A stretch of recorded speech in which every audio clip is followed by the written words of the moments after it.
우리 하나님 말씀 마가복음 10장 46절에서 52절입니다.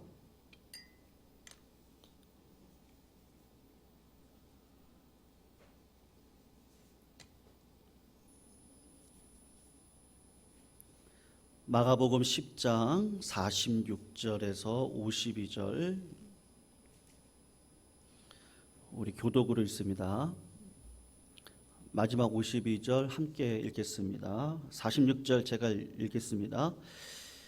그들이 여리고에 이르렀더니 예수께서 제자들과 허다한 무리와 함께 여리고에서 나가실 때에 디메오의 아들인 맹인거지 바디메오가 길가에 앉았다가 나사렛 예수시란 말을 듣고 소리질러 이르되 다윗의 자손 예수여 나를 불쌍히 여기소서 하거늘 많은 사람이 꾸짖어 잠잠하라 하되 그가 더욱 크게 소리질러 이르되 다윗의 자손이여 나를 불쌍히 여기소서 하는지라. 예수께서 머물러 서서 그를 부르라 하시니 그들이 그 맹인을 부르며 이르되 안심하고 일어나라 그가 너를 부르신다 하매 맹인이 겉옷을 내버리고 뛰어 일어나 예수께 나아오거늘 예수께서 말씀하여 이르시되 내게 무엇을 하여 주기를 원하느냐. 맹인이 이르되 선생님이여 보기를 원하나이다. 같이 읽습니다. 예수께서 이르시되 가라 내 믿음이 너를 구원하였느니라 하시니 그가 곧 보게 되어 예수를 길에서 따르니라. 아멘. 여러분, 우리에게 필요한 것이 있는데요. 이 시대를 살아가면서 필요한 것이 있는데 볼 줄 아는 눈입니다. 깨달음이라고 할 수가 있는데요. 이 깨달음은요, 그냥 얻어지는 법은 절대로 없습니다. 제가 잘 아시는 목사님이 교수를 하고 싶으셨어요. 그래서 교회사 전공 교수가 되고 싶으셔가지고 그 미국의 유명한 대학이 있습니다. 친내 쪽에 있는 대학인데 거기 교회사 교수로 유명하신 리차드 밀러 또 리차드 캠블이라는 교수님이 계시는데 그분이 교회사의 권위를 갖고 계신 분이거든요. 그래서 그분에게 공부를 박사학위를 따려고 그 학교에 입학을 해서 이제 아티클이죠. 우리 그 박사과정은 이제 논문이나 아티클이나 책들을 많이 읽어야 되는데요. 이분이 아티클을 읽다가 이렇게 딱 깨웠어요. 눈이 확 열린 거예요. 어떻게 열렸느냐 하면 그 아티클을 보면요. 불어하고 독일어가 쓰여져 있거든요. 근데 불어하고 독일어가 쓰여져 있으면 밑에다가 각주라 그래서 번호를 달고 밑에다가 그거에 대한 설명을 다루는데 영어로 써놓을 거 아니에요? 근데 불어랑 독일어를 써놓은 것을 영어로 번역을 해서 각주로 달지 않고 그대로 넣어놨어요. 그리고 라틴어만 각주를 달아서 영어로 번역을 해서 밑에다가 달아놓은 거예요. 무슨 말이냐면요. 그 목사님이 그러시더라고요. 내가 교회사로 전공을 해서 교수가 되려고 봤더니 이제 아티클을 읽어봤는데 나는 고등학교 때 독일어 조금 제2 외국어로 공부한 거 외에 불어는 해보지도 않았고 라틴어도 제가 그렇게 잘하지는 않는 거예요. 그저 영어 잘하는 거죠. 영어를 잘 쓰고 해석하고 그 정도 잘하는데 그때 이게 딱 깨달은 거예요. 나는 교회사 전공으로 해서 교수가 될 사람이 아니구나. 그걸 깨달으셨대요. 그래서 전공을 바꾸셨어요. 여러분, 세상사가 그렇거든요. 가만히 계시면요, 내가 어떤지를 모르세요. 무슨 말씀이냐? 자꾸 배우셔야 되고요. 자꾸 만나셔야 돼요. 우리 믿는 사람들이 오히려 시야가 더 적어요. 다른 말로 이야기하면 교회 안에서는 소리쳐요. 근데 세상에 나가서는 힘이 없으세요.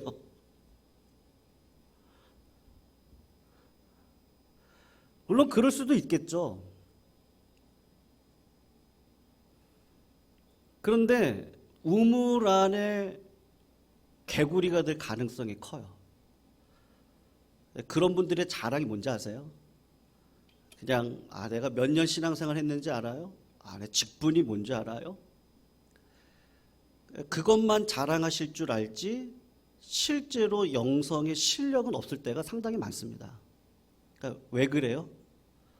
이게 넓은 데를 가서서 시야를 트이셔야 되는데 시야가 안 트이니까 안 보이는 거니까 내가 그냥 잘 신앙생활 하고 있는 걸로 생각할 때가 많거든요. 세상의 학문도 그렇습니다. 내가 교회사를 공부하고 싶다는 소원과 간구가 있었는데 막상 해보니까 독일어하고 불어는 내 모국어처럼 해야 되는 거예요. 근데 이미 나이는 너무 찼잖아. 늦었어요. 어릴 때 했어야 되거든요. 그러니까 나는 안 된다고 알고 방향을 트는 거죠. 그러니까 지혜죠. 그게 지혜예요. 영적으로도 마찬가지입니다.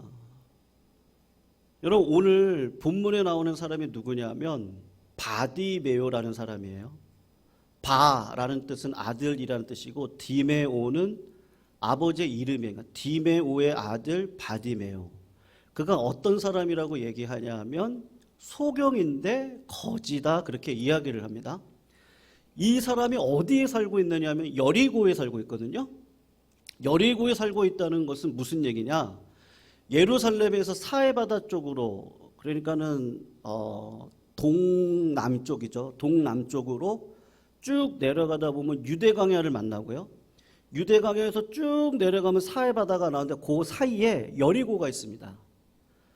그러니까 이쪽 요르단 쪽에서 이스라엘로 넘어갈 때 꼭 어디를 지나가냐 하면 여리고를 지나가거든요. 근데 여리고 성은 대단합니다. 그 성은 절대로 무너질 수 없는 성이고 그 성은 풍요로운 성이에요.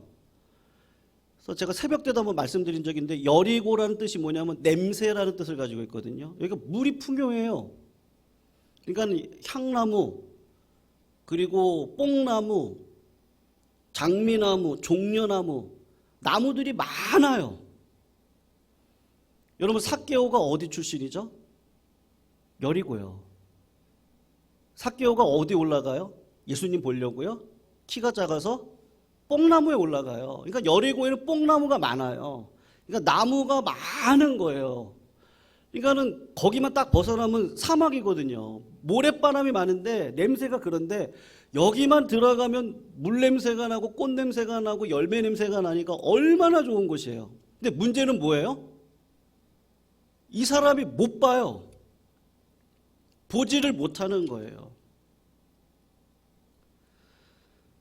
이 사람이 철저하게 깨달은 게 뭐죠? 내 처지를 아는 거죠. 내가 영적으로 그리고 육신적으로 내가 불쌍한 사람이구나.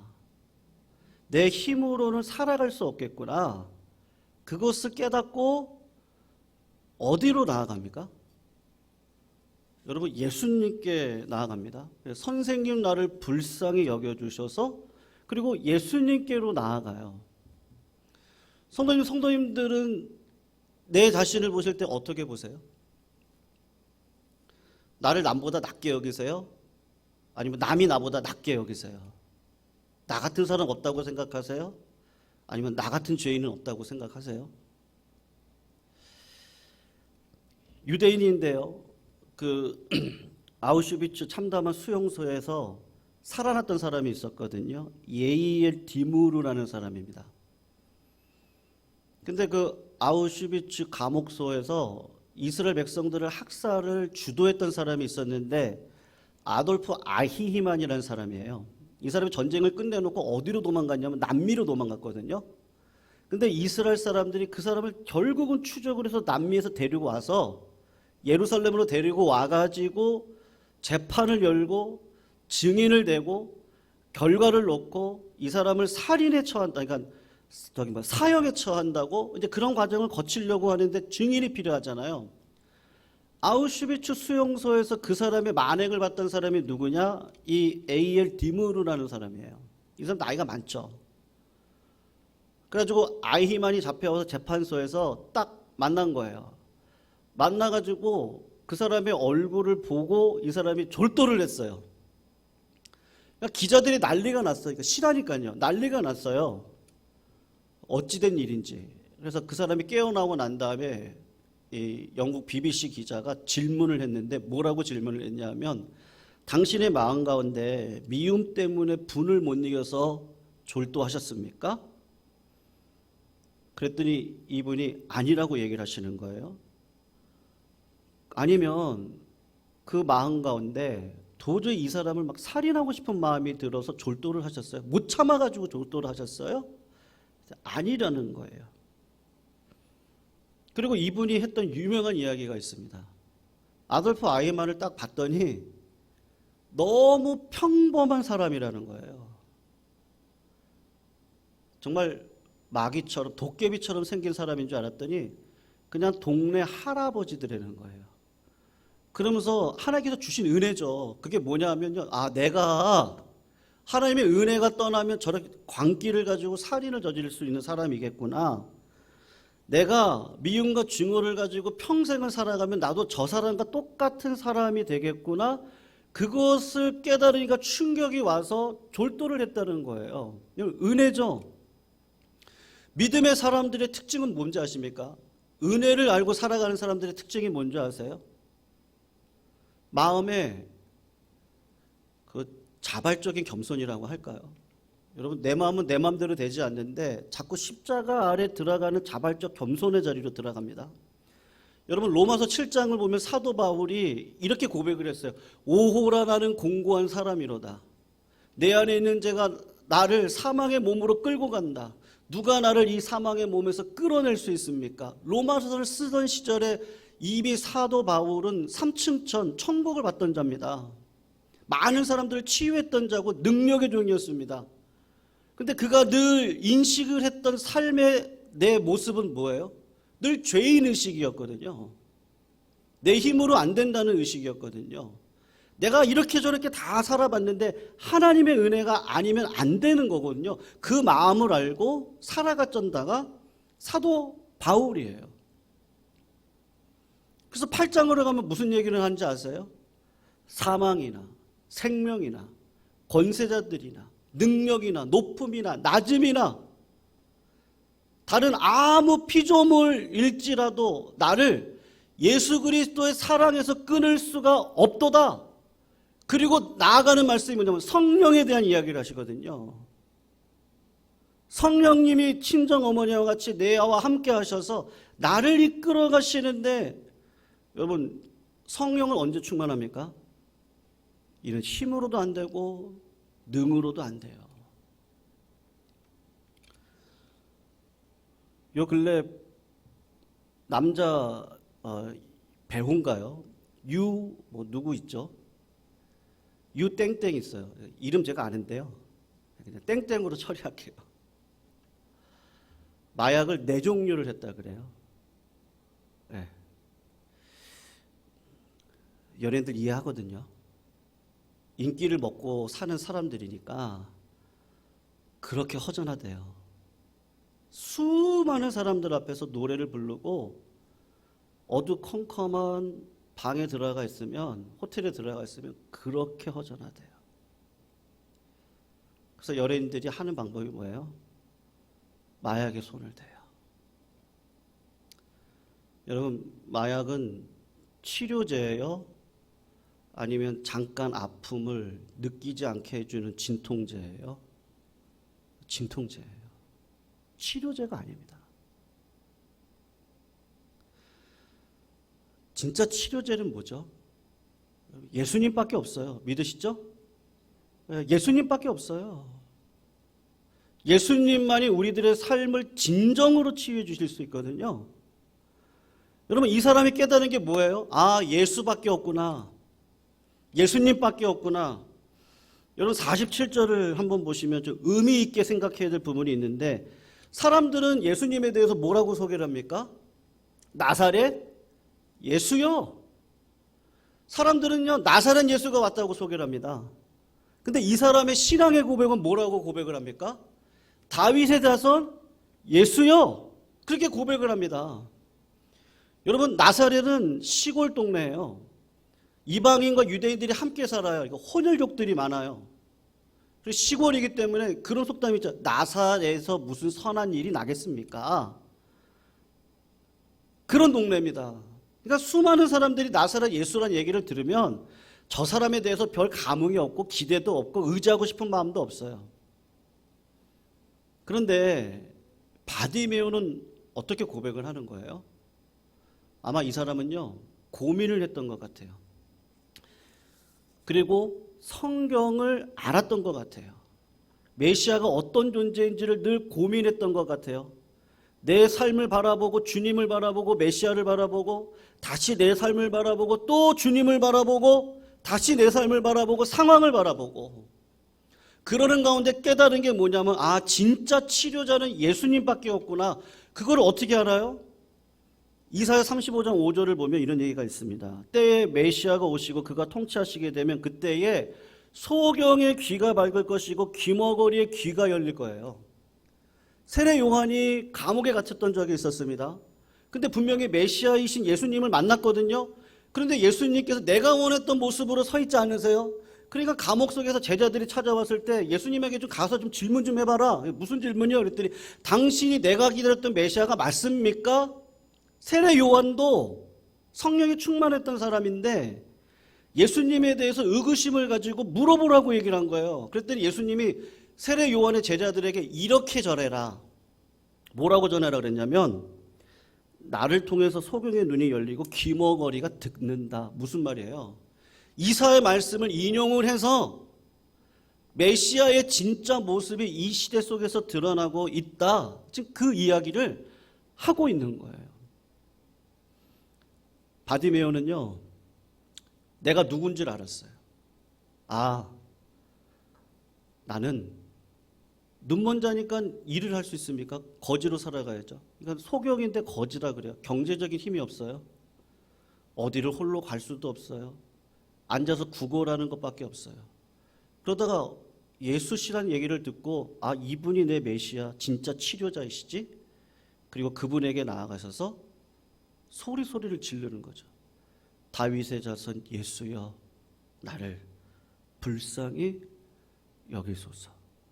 다윗의 자손 예수여 나를 불쌍히 여기소서. 여러분, 우리 신앙생활이 그렇습니다.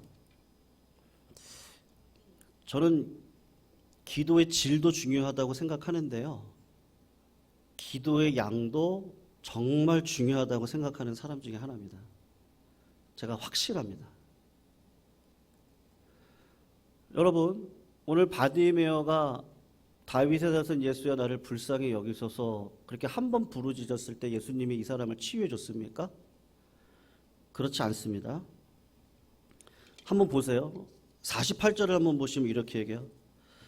47절입니다. 나사렛 예수시란 말을 듣고 소리질러 이르되 다윗의 자손 예수여 나를 불쌍히 여기소서 하거늘. 주님은 미동도 없으세요. 근데 48절을 한번 보세요. 뭐라고 얘기합니까? 많은 사람이 꾸짖어 잠잠하라 하되 그가 더 크게 소리질러 이르되 다윗의 자손 예수여 나를 불쌍히 여기소서 그렇게 이야기를 하고 있습니다. 여러분, 믿음 생활하면서 우리가 하나님 앞에 은혜를 붙들고 나아갈 때 장애물이 없나요? 장애물이 없던 적은 없습니다. 그래서 주님은요, 낭망치 말고 기도해야 될 것에 대한 비유를 이야기하시죠. 항상 기도해야 될 것을 말씀을 하실 때 마태복음 7장을 보면 뭐라고 합니까? 구하라, 찾아라, 두드려라, 구하는 자가 얻을 것이고 찾는 자가 찾을 것이고 문을 두드리는 자에게 열릴 것이다. 그렇게 말씀하시잖아요. 여러분, 신앙의 삶을 끝까지 유지하시고 믿음으로 걸어갈 때 기도를요, 한 번 하고 끝낼 수가 없는 거예요. 기도는 평생을 하셔야 되거든요. 예수님께 원하시는 것이 뭔지 아십니까? 여러분, 세상 공부도 그렇잖아요. 세상 공부도 최소한 10년은 해야 됩니다. 목회자로서요. 제가 따져봤어요. 대학 공부 4년, 여기 이제 기초 공부죠. 역사 공부, 인문학 공부, 철학 공부, 영어 공부 다 들어가요. 여기서 인문학을 다 못 배워요. 그래서 신대원 들어갈 때 철학 공부를 다시 해서 시험을 봤어요. 영어 공부 다시 해서 시험 봤습니다. 신대원 3년입니다. 제가 MA 2년 했고요. 박사과정도 거의 5년을 한 것 같아요. 세상 공부도 하다 보니까 10년은 해야겠더라고요. 그래야 이게 지식이라는 게 이런 거고 지식의 한계가 뭔지도 알겠고 지식으로만 될 수 없구나. 공부로만 되는 게 아니구나. 그거를 어느 순간 깨닫거든요. 여러분 영적으로도 똑같아요. 수고와 땀을 흘리지 않고는요. 절대로 하나님 앞에 은사와 능력을 받을 수가 없어요.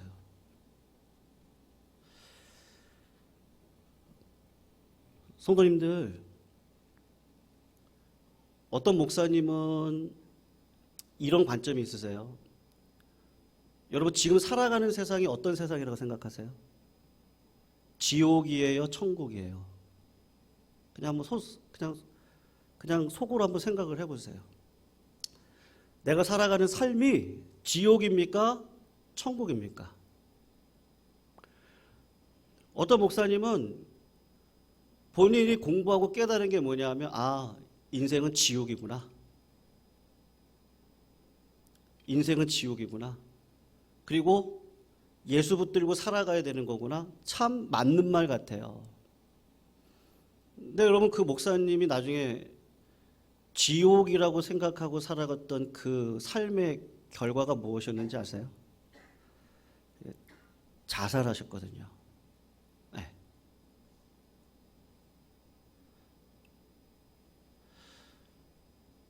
여러분 이 땅은 지옥이 아니에요. 망할 거 맞아요. 지옥 맞아요. 우리는 어차피 망합니다. 망할 세상에 태어나서 망하러 가는 길로 살아가고 있습니다. 근데 예수를 만나면 어떤 마음이 오죠? 천국의 마음이 와요. 천국의 마음이 올 때 어떤 마음이, 종말론적인 기쁨이 우리에게 찾아오거든요. 처음에는 상황 때문에 기뻐했고 응답 때문에 기뻐했습니다. 그런데 그런 삶으로는 지옥과 같은 삶을 떨쳐버릴 수가 없다는 걸 신앙생활을 오래 하면서 깨닫게 돼요. 하나님 앞에 기도하면서 상황 속에서 고난 속에서 하나님을 찾고 찾을 때 하나님이 뭐를 깨닫게 하시죠? 눈을 열어주셔서 그걸로 만족할 수 없다는 걸 알게 하세요. 그리고 하나님이 진짜 어떤 능력을 주세요? 어떠한 상황 가운데서도요. 누구를 놓치지 않는 거예요. 예수 그리스도를 놓치지 않고 항상 기뻐하고 쉬지 말고 기도하고 범사에 감사하는 삶. 진짜 지옥과 같은 세상에서 하나님의 나라가 무엇인지를 보여주면서 살아가는 자의 삶의 영역과 은사와 능력을 주시는데 그런 자들의 특징이 뭐예요? 늘 기도하는 자예요. 네, 늘 하나님을 찾는 자예요. 늘 하나님 앞에 서 있는 자예요. 깨닫게 되는 게 뭐냐? 내가 정직하지 않구나. 내가 교만했구나. 내가 어땠구나. 이걸 다 깨달아요. 그리고 회개하는 가운데 기도가 길어져요. 깊어져요. 그리고 걸어갈 때도 기도하고 운동할 때도 기도하고 하나님의 뜻을 묻는 게 이제는 힘들지가 않아요. 그렇게 하다 보면 자꾸 눈이 열려요. 내 힘으로 안 된다는 걸 알아요. 영적으로 더 알게 돼요. 지식도 많아지고 은사도 커지고. 그런데 더 마음의 깊은 가운데 뭐가 들어가요? 가난한 마음이 자꾸 생겨요. 그래서 주님을 더 알고 싶어 합니다. 신앙은 그렇더라고요. 여러분 사랑하지 않으면요. 그 사람하고 얼굴 맞대고 밥 먹는 것도 싫어요. 근데 신앙이 그렇더라고요. 성도님들, 예수님께서 바디메오 그냥 눈 떠주려고 여기 계셨겠어요? 예수님은 뭐라고 이야기를 하시죠? 51절을 보시면 야 네가 뭐 원하니? 그랬더니 눈뜨기를 원합니다.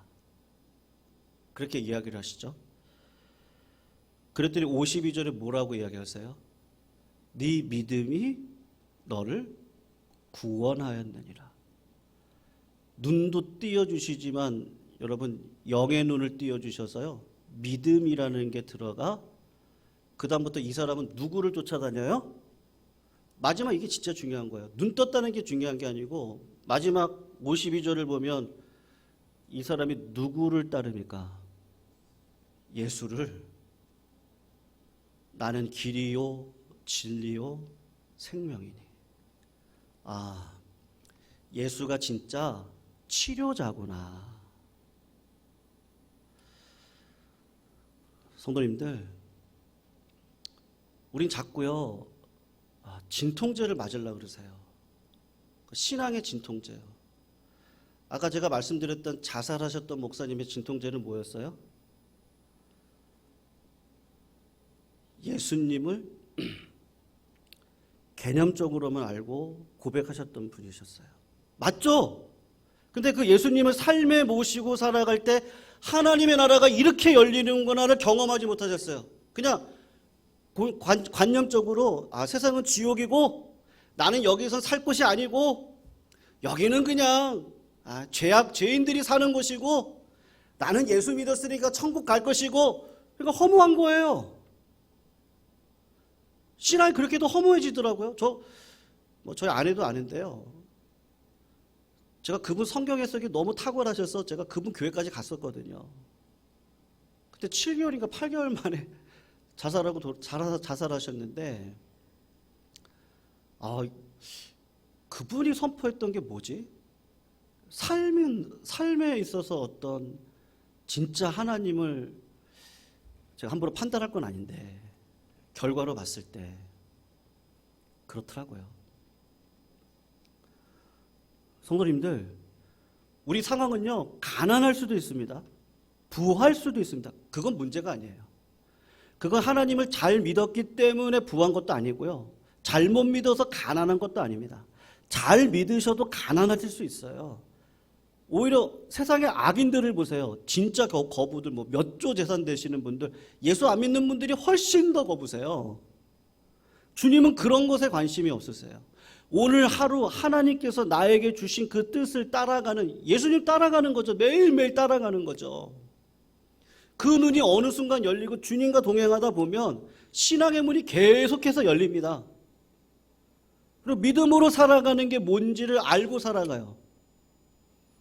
그때 진짜 회개가 터지죠. 그렇지 않으면요. 자꾸 타이틀을 붙드세요. 계급장 붙드세요. 근데 그거는요. 하나님 보실 때 그거 아닙니다. 왜요? 인생은 그렇지 않거든요. 이분이 예수의 은혜로 기적을 체험했던 자입니다. 보통 같으면 어떻게 하겠어요? 간증하러 다니겠죠. 간증하러. 근데 삶은요. 맨날 간증만 하고 사실 거예요? 그럴 수 없거든요. 내 삶을 살아가셔야죠. 바디메오는요. 그 눈을 예수가 치유자라는 걸 알고 나아갔을 때 주님이 그 눈을 열어주신 겁니다. 성도님들, 조금 시간이 갔는데요. 제가 페니 크로스비라는 분이 계시거든요. 찬송가를 8,000곡을 작곡하신 분입니다. 근데 이분은 태어나서 6개월 만에 소경이 되셨어요. 그리고 30살까지 늘 비굴함 속에서 희망 없는 삶 속에서 살아셨어요. 원망과 불평 속에 살으셨어요. 그러다가 뉴욕에서 말씀 집회가 열렸는데 거기 우연히 참여했다가 찬양이 들려오는데 이 찬양이 들려오는 거예요. 웬 말인가 날 위하여 주 돌아가셨네. 이 노래를 계속 반복해서 이 찬양대가 부르는데 웬 말인가 날 위하여 주 돌아가셨네. 근데 마음에 어떤 마음이 왔냐면 나를 왜 주님이 돌아가셨다고? 그때 마음을 확 바꿔주시고 믿음을 주시는 거예요. 그럼 십자가의 은혜가 나에게 있다고? 내 삶에는 의미가 있는 인생이라고? 하나님께서 나에게 기쁨의 삶을 살아갈 수 있는 기적과 같은 삶을 주시겠다고, 인생이 바뀌겠다고, 그 은혜가 딱 들어오고 하나님께서 주신 은사가 있는데 이분이 시를 잘 쓰시거든요. 30살에 하나님 만나고 믿음으로 살아가 그 다음부터 찬송가 작곡을 하기 시작을 하는데요. 8,000곡을 작곡을 했습니다. 여러분들이 잘 아는 찬양이 있거든요. 자비한 주께서 부르시네 부르시네 부르시네. 이 찬양부터 8,000곡을 작곡을 하는데 여러분 이분이 95세까지 삽니다. 부러우시죠? 95세까지요. 사명 있으면 그렇게 사십니다. 여러분 사명 있는 자는 하나님이 절대로 그냥 보내지 않으세요. 네. 중요한 건 뭐죠? 주님입니다. 주님. 주님. 그 주님을 눈을 뜨고 주님의 영광 안에 들어가 그분과 함께 믿음으로 살아가면 하나님께서 내 삶을 열어주십니다. 그리고 성도님들, 말씀을요, 꾸준히 읽으셔야 됩니다. 그리고 기도를 정말로 꾸준히 하셔야 됩니다. 골방에 들어가서 하시든 교회에 나와서 하시든 늘 하나님 앞에 나아가시기를 주의 이름으로 축원합니다. 죽을 때까지 하셔야 됩니다. 하나님께서 내 삶에 은혜를 베풀어 주시고 눈을 열어주셔서 예수님과 동행하는 인생 속에 나의 삶을 역전시켜 가시는 하나님의 은혜를 경험하실 수 있는 줄로 믿습니다.